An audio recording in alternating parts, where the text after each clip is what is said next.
₹6 का एक कैलेंडर खरीदते हैं और वो ₹6 के कैलेंडर में जो हजारों हजारों साल की जो खोज है, जो ऋषि मुनियों ने की, जो शुद्ध साइंस पे थी, वो ₹6 का कैलेंडर आज भी बता देता है कि सूर्य ग्रहण कब लगेगा, कितने समय तक लगेगा और इसमें क्या करना चाहिए, क्या नहीं करना चाहिए। लेकिन हमारे यहां ये बताया गया कि नहीं नहीं, ये तो बेकार टाइप की लोग हैं, ये तमाम जने कहां से लाते हैं, ये राइट विंगर हैं, ये पोंगापंथी टाइप के लोग हैं, ये दकियानूसी लोग हैं, ये विकास के खिलाफ हैं। नासा ने बताया है। नासा कल पैदा हुआ है भाई। हजारों साल से, जब ये 1947 से पहले भी भारत था, लेकिन हमें बताया गया कि 1947 के भारत बना है। इसके एक राष्ट्रपिता हैं, इसके एक पहले प्रधानमंत्री हैं। उससे पहले भारत नहीं था। उससे पहले न संगम थी, न गंगा थी, न हिमालय था, न कुंभ था, न सूर्य ग्रहण था, न चांद ग्रहण था। हमें नहीं पता था। यही मैं बताना चाहता हूं। ये जो सालों की खोज है हमारी, जिस भारत ने दुनिया को ज्ञान बांटा हो, विज्ञान बांटा हो, आज वो भारत उन लोगों को जिन्होंने हमारे ज्ञान का 1% लेकर के पूरी दुनिया पे कब्जा कर लिया है, आज हम उनकी तरफ देखते हैं और वो हमें बताते हैं कि ऑर्गेनिक फूड बहुत अच्छा है, यही आपके लिए है और यही खाना चाहिए। अब वो ऑर्गेनिक फूड बना के हमें भेज रहे हैं और हम उसे ऑर्गेनिक फूड समझ के खा रहे हो, जो भारत की धरती में भारत के लोगों के लिए उसके अलावा कोई फूड ही नहीं था। तो हमने अपना खाना छोड़ा, हमने अपनी संस्कृति छोड़ी, अपनी पहचान छोड़ी और धीरे धीरे धीरे धीरे हम एक ऐसे मोड़ पे आके खड़े हो गए कि हमको यह समझ नहीं आ रहा कि हमें जाना किधर है। आज का युवा भ्रमित है और उसके भ्रमित होने में उस युवा की कोई कसूर नहीं है। यह हमारा कसूर है, यह हमारे बुजुर्गों का कसूर है, क्योंकि हम शुरू से सत्ता के नजदीक कैसे पहुंचे और सत्ता ही हमारा सब कुछ करेगी और वही अल्टीमेट है, इस भावना को इतना ज्यादा हमने बैठा दिया कि हमने कभी नहीं सोचा सत्ता अपना काम करेगी, अपना जाएगी आएगी, कानून चलाएगी, देश चलाएगी, ये कानून हो गया, ये किसी ने क्राइम कर दिया, बस इतना ही भरता उसका काम। लेकिन सत्ता जब आपके बेडरूम में घुस जाती है, सत्ता जब आपके घर के अंदर घुसने लगती है, तो फिर संकट यह होता है कि वो शादी की उम्र भी तय करती है। बेडरूम में क्या है इसके बारे में भी नियम बनाती है।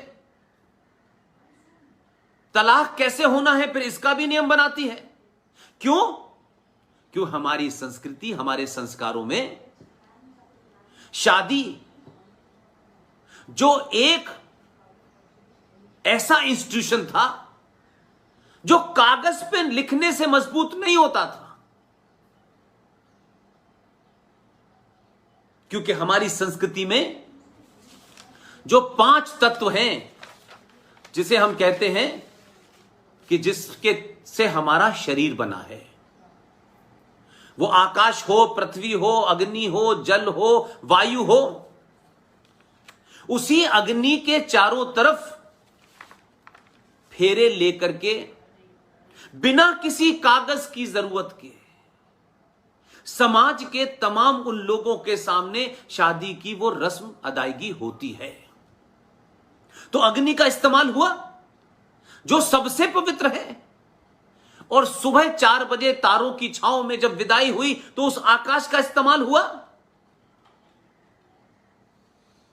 लेकिन जब आपने ये संस्कार छोड़े, जब आपने इन तमाम यज्ञों को छोड़ा, तो जो फेरे लिए जा रहे थे वो फेरे अब लेने से पहले फंसाया जा रहा है और उस फंसाने के साथ उन्हें घुमाया जा रहा है। और जब फेरे समाप्त हो गए और उन्हें घुमाया और फंसाया जाने लगा तो फिर गला घोंटने और फंदा लगाने की घटनाएं बढ़ने लगी। हम समाधान जहां ढूंढ रहे हैं वहां मिलेगा नहीं हमें। हम अपनी समस्याओं का समाधान वहां ढूंढ रहे हैं जिन्होंने पूरी दुनिया में समस्याएं दी हैं। यही कारण है कि आज हम हर चीज के लिए राज्य की तरफ देखते हैं। राज्य अपनी सुविधा, अपनी राजनीति, अपना वोट बैंक, अपने स्वार्थ यानी सत्ता के स्वार्थ के लिए कब कौन सा मुद्दा उठाना है, कब कौन सा मुद्दा नहीं उठाना है, कब कोई गलत काम करना है, कभी कोई सही काम करना है, कभी किसी गलत काम को सही कर, ये तमाम जितने भी परपंच हैं ये राज सत्ता करती है। लेकिन आप कहेंगे कि आज ये बोध क्यों हो रहा है? ये बोध इसलिए हो रहा है कि आपने एक लंबे समय तक अपने आप को, अपनी सोच को, अपने आदर्शों को, अपनी आस्थाओं को दूसरे के हाथ में दे दिया कि आप तय करें कब पूजा होगी, कब नहीं होगी। आपने तय करने के लिए छोड़ दिया कि वो ये बताएं कि मुंबई में दही हांडी की लंबाई कितनी होगी। आपने छोड़ दिया, इसलिए राज्य की जो एक इकाई है न्यायपालिका वो ये तय करती है कि महाकाल पे पानी कितना चढ़ेगा या नहीं चढ़ेगा। इसलिए वो राज आपकी आस्थाओं पे चोट करता है। और सबरीमला जो 1000 साल की परंपरा के बाद जो उसमें किया जा रहा था, वो एक जज जो किसी विश्वविद्यालय में डिग्री लेके आया है, वो टेक्निकल ग्राउंड पे वो हो सकता है टॉपर हो, वो टेक्निकल ग्राउंड पे बहुत अच्छा पढ़ने वाला हो, लेकिन इसका यह मतलब नहीं है कि वो सर्वज्ञानी हो गया। वो जो लॉ पढ़ के आया है, कौन सा आर्टिकल कहां है, किसके तहत क्या होता है, वो आदमी यकायक भारत की परंपराओं के ऊपर, आदर्शों के ऊपर, आस्थाओं के ऊपर भी एक्सपर्ट हो गया। और उसके मन मस्तिष्क में जेंडर जस्टिस क्या है, तो उसने कहा जेंडर जस्टिस, क्योंकि वो जिस दौर में पैदा हुआ है उस दौर में हम भी पैदा हुए हैं, लेकिन हमारी विजन वो नहीं है जो हजारों साल पहले हमारे पूर्वजों की थी, ऋषि मुनियों की थी, जिन्होंने एक पूरी व्यवस्था दी। उसका तत्कालिक लाभ उसे क्या मिलना है?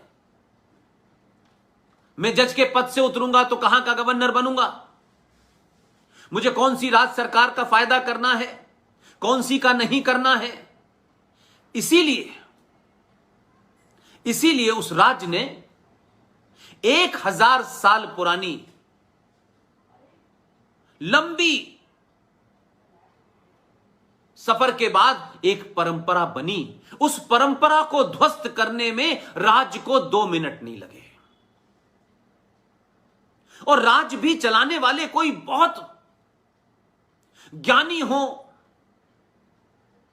बड़ा उनका पुरुषार्थ हो, सन्यासी हो, राज्य चलाने का उनको गहरा एक्सपीरियंस हो, वो समझते हो कि भारत राष्ट्र क्या है, राज्य क्या है, हमारी जरूरतें क्या है, ये सब उनको पता नहीं है, लेकिन वो सत्ता पे आ गए हैं, व्यवस्था में बैठ गए हैं। इसलिए उनके ज्ञान से उपजा हुआ जो कूड़ा कबाड़ा है उसे राष्ट्र बर्दाश्त करने के लिए मजबूर है। आप आईएएस बनते हैं, पीसीएस बनते हैं, आप पढ़ाई करते हैं और उसके बाद आप किसी परीक्षा में उत्तीर्ण होते हैं और तब जाकर के किसी विषय विशेष के आप एक्सपर्ट होते हैं। लेकिन ताज्जुब क्या है कि हमारे यहां व्यवस्था सत्ता पे हावी होती है। और वो इसलिए हावी होती है कि सत्ता में आने वाले लोगों का न कोई बेसिक ज्ञान है, न कोई क्वालिफिकेशन है। शहर को कैसे चलाना है इसकी क्वालिफिकेशन तो है कि डिस्ट्रिक्ट मजिस्ट्रेट साहब को एक्सपीरियंस होना चाहिए कि एडमिनिस्ट्रेशन कैसे चलता है। उस इंडियन पुलिस सर्विस के आदमी को पता होना चाहिए कि पुलिस कैसे काम करेगी, किस तरह का, ये उसको ज्ञान है क्योंकि उसको एक्सपर्टीज दी गई है, लिहाजा वो ये जानता है। लेकिन अफसोस की बात यह है कि डिस्ट्रिक्ट मजिस्ट्रेट को कब क्या करना चाहिए, पुलिस को कब गोली चलानी चाहिए, पुलिस को नहीं चलानी चाहिए, एक टटपूंजिया सा नेता तय करता है, न जिसका कोई बैकग्राउंड है, न उसकी कोई एक्सपर्टीज है, न वो ये जानता है। उसको सिर्फ इस बात में स्वार्थ है कि कैसे गोली चलाओ, और गोली चलाने से दो कुठारी बंधु मार दिए जाएंगे तो उसके इंपैक्ट में कुछ लोग खुश होंगे और खुश होकर मेरी सत्ता मजबूत होगी। तो वो सत्ता में बैठने के लिए आया है, न राज्य को मजबूत करना चाहता है, न राष्ट्र के तमाम जितने भी इंस्टीट्यूशन है उन्हें मजबूत करना चाहता है, और राष्ट्र उसकी कल्पना से बाहर है क्योंकि वो उस बैकग्राउंड से आए ही नहीं है। इसलिए चंबल के लोग भी संसद में पहुंच जाते हैं, डॉन माफिया भी पहुंच जाते हैं। हमने 70 साल में व्यवस्था ऐसी बना दी है, लेकिन जब किसी चीज की बहुत अति हो जाती है तो प्रकृति भी आपकी मदद करती है। ये वही देश है, वही लोग हैं जिन्होंने इस पार्टी को, उसको 5 सीटें, इसको 20 सीटें, इसको 40 सीटें, 2 सीटें, तमाम हर पार्टी बार्गेनिंग कर रही है। जिसके 10 MP हैं उसको लगता है कि मेरे बगैर सरकार नहीं मिलेगी, तो उसने कहा कि मुझे रेलवे मंत्रालय दो, क्योंकि रेलवे मंत्रालय का बजट अलग होता है, उसमें करोड़ों के घोटाले किए जा सकते हैं। तो स्वराज की मजबूरियां ये हैं कि उसने राष्ट्र को चलाने वाली जो रेल है, जो राष्ट्र को जोड़ती है, उसने ऐसे हाथों में दे दिया जिसका इंटरेस्ट रेल चलाने में नहीं है, रेल के माध्यम से मिलने वाले करोड़ों के बजट को खाने, उड़ाने और अपने लोगों के बीच बांटने में है। ऐसे ही 70 सालों में हुआ। एक लंबे समय तक हजारों करोड़ों राष्ट्रभक्तों ने जो इस राष्ट्र के लिए जान देते रहे, चाहे वो उसकी कल्पना 1925 में किसी ने की हो, और वहां से चल के लोग अपना काम करते रहे, और एक ऐसा समय आया कि जब आपके चारों तरफ घोर अंधेरा था, तो आपके अंदर एक ऐसी भावना पैदा हुई कि आपने ना अपने आप को यादव समझा, ना ब्राह्मण समझा, ना ठाकुर समझा, ना वैश्य समझा, ना दलित समझा, ना अपर कास्ट, ना लोअर कास्ट, ना OBC, ये तमाम जिन फंदों में आपको फंसाया गया था पिछले 1000 साल से, और 47 के बाद हमारे देश में बड़े बड़े शुरूड मक्कार मुनाफिक, जिन्होंने ये सोच के इस देश का इतिहास लिखा, इस देश का साहित्य लिखा कि कैसे यहां की आने वाली नस्लें, कभी जो ये राष्ट्र दुनिया के अंदर सबसे ताकतवर था, इस राष्ट्र का जो तंत्र था वो इतना मजबूत था कि इसे दुनिया में कहीं कुछ लेने की जरूरत नहीं पड़ती थी, और विश्व की अर्थव्यवस्था में उस समय भारत का 33% का GDP था। हमारा जो उसमें